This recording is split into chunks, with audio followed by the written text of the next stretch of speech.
right, so you finally decided that it's time to start thinking about buying a home, but you don't know where to start. I got you.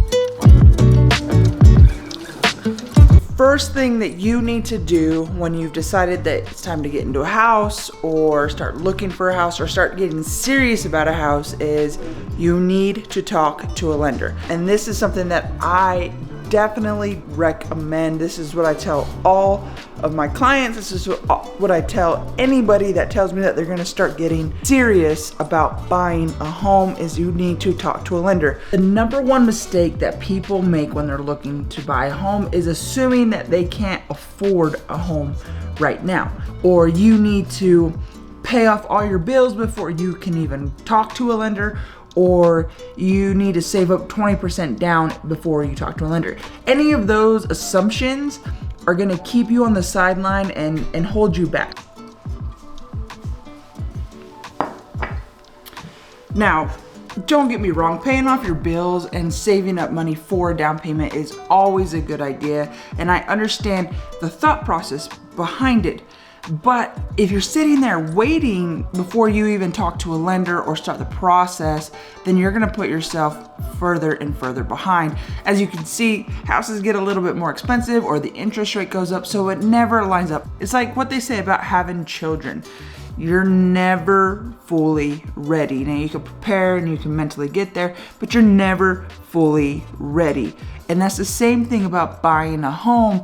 You can't wait for the stars to align in order to move forward with this. So that's why I say you need to talk to a lender. I need creamer for this.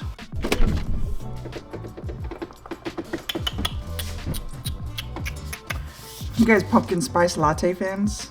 Because apparently we are. Look at this big old thing she freaking bought. Why do I say that talking to a lender is the number one thing you should do even before you contact a realtor? It's because you might think that you're a year out to buying a home, or 2 years out, 3, 5, 10, whatever it may be, whatever you're assuming you need to wait for, you may be wrong if you find a good lender. Now let me get that correct there. You can talk to a lender, but you need to talk to a good lender. Now, a good lender is going to set a plan for you. They're going to look at everything that you owe money on. They're going to look at everything financially in your life. They're going to see the debt to income ratio. They're going to let you know where you stand today. And having that baseline of where you stand today is your starting line for buying a home.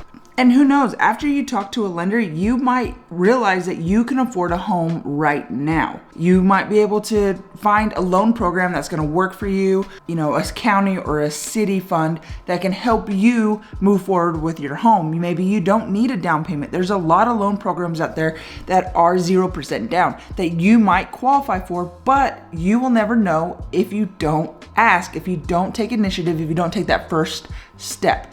Now, talking with the lender doesn't mean that you're tied down. Doesn't mean that they necessarily have to pull credit, because they don't. They can look at a lot of things. They can see where you stand, and then they can pull your credit if you're ready to roll on it.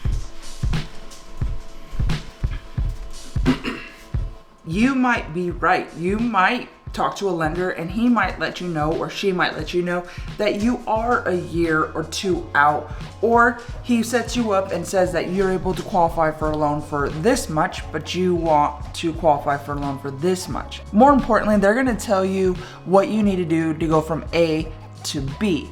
And that could be paying off a certain credit card, or paying down certain credit cards and not paying them all off, or paying one credit card off and having the other ones lower their balance, and you're gonna be exactly where you wanna be, or maybe saving up $5,000 or having so much for closing costs. But at least after talking to a lender, you're going to know where you're at. And that's the whole key to this whole thing, is that people need to stop assuming that they can't do something if you're not gonna do anything about it. You think, and don't get me wrong, I know you think you're doing the right thing by saying that you need to pay off your bills first, that you need to save 20% down first, because that's what you've always heard.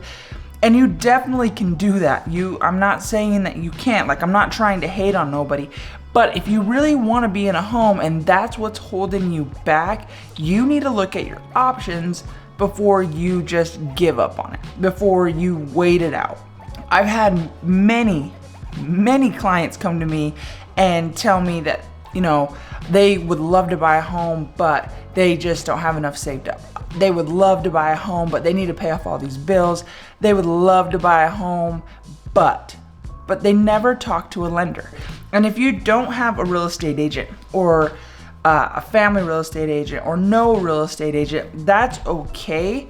You can do this before you have a real estate agent. Second reason why I say talking to a lender first and foremost should be what you do is once you do realize that you can qualify for a home, having that pre-approval is key.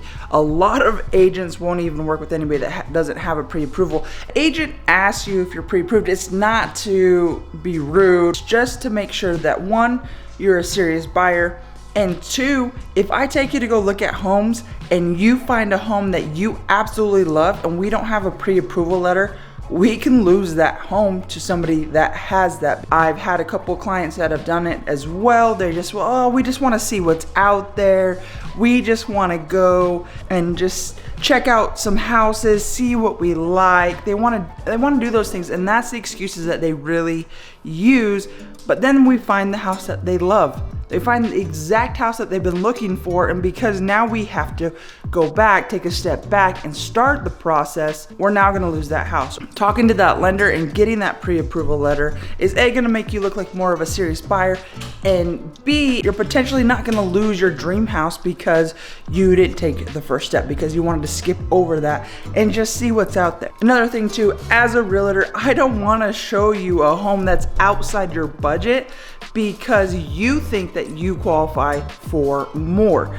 And the flip side, I don't want to show you houses that are super below your budget or that frustrate you because you can qualify for more. It's just a waste of my time. It's a waste of your time looking at homes that are either below or above your budget when you know that you don't want a 2-bedroom home, you wanted a 4-bedroom home, but because you think that you can't qualify for that 4-bedroom home, I'm showing you 2-bedroom homes.